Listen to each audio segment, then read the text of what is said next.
Food Department enforcement team officials raided several shops in Maharajganj market on Wednesday. Enforcement team officials also sealed one of the stores on accused of increasing the rate of the foods more than the normal price. There was an intense situation between Food Department officials and the shopkeepers over the raid.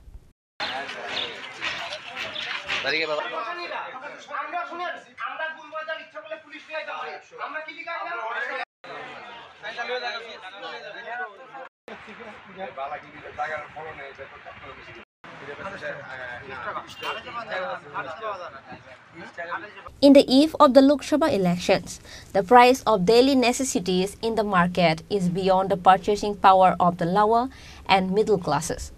Finally, the slip of Food Department and Sadar Subdivision Administration has broken.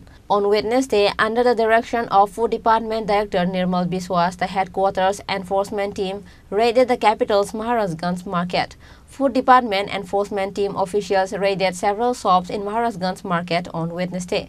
They witnessed the price of potatoes and onions being sold in the market at 5 rupees more than normal. Likewise, enforcement team officials also sealed one of the stores on accused of increasing the rate of the foods more than the normal price.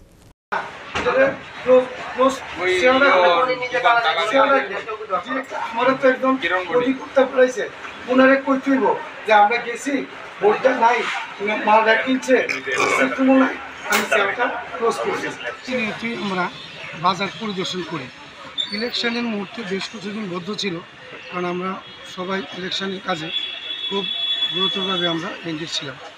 কালকে আমাদের মাননীয় director নির্মল অধিকারী মহোদয় বাজার পরিদর্শনের কথা বললেন এবং ওনার নির্দেশে আজকে আমাদের এই মহারাজগঞ্জ বাজারে আমরা ভিজিট করলাম। আমরা অনেকগুলি দোকানে ভিজিট করলাম, করে দেখলাম সেখানে মূলত আলু এবং পেঁয়াজের মূল্য আমার মনে হয় প্রতি কেজিতে 5 টাকা একটু বেশি। হোলসেল মার্কেটে তারা বলছে যে সরষে নাকি তাদের মূল্যটা বেশি, কিন্তু তাদের কাছে প্রয়োজনীয় কাগজপত্র চাইলে তারা এইভাবে কোনো সদুত্তর আমাদের কাছে দিতে পারেনি, কোনো রেকর্ডও আমাদেরকে দেখাতে পারেনি। আবার ফার্স্ট পার্টি থেকে সেকেন্ড পার্টি যে মালটা কিনে তারা যে কেনার পর যে তাদেরকে একটা মেমো দেওয়া হয়, দীর্ঘদিন তারা বলা সত্ত্বেও তারা এই মেমোটা দেয় না। তো এই দুই ফার্স্ট পার্টি সেকেন্ড পার্টি দুই পার্টির পক্ষে পড়ে আসলে সাধারণ ক্রেতাদের একটু অসুবিধার সম্মুখীন হচ্ছে। আমার মনে হয় ফার্স্ট পার্টি যখন মালগুলি কিনে তখন যদি তাদেরকে মেমোটা দিয়ে দিত তাহলে বাজারটা আরেকটু মূল্য নিয়ন্ত্রিত থাকতো।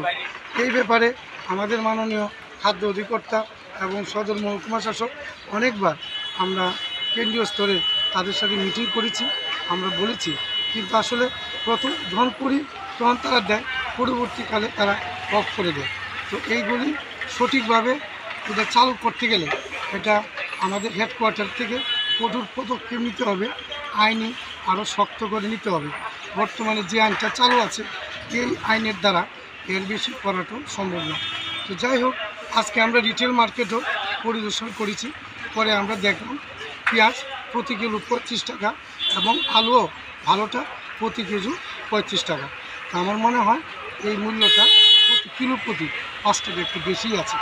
তো আমরা অনেকগুলি দোকান দেখেছি, তাদের ব্যাপারে আইনগত ব্যবস্থা আমরা নেব, কারণ সেবা নোটিশ আমরা আজকে ধরিয়ে দেব দপ্তর অধিকর্তা, যা ভালো মনে করে তা আমি সিদ্ধান্ত নেব। Furthermore, officials also said that it is not possible to regulate the market with the existing laws. More stringent laws are needed to regulate the market. Reported by Pranav from Agartala, Chini Khorang.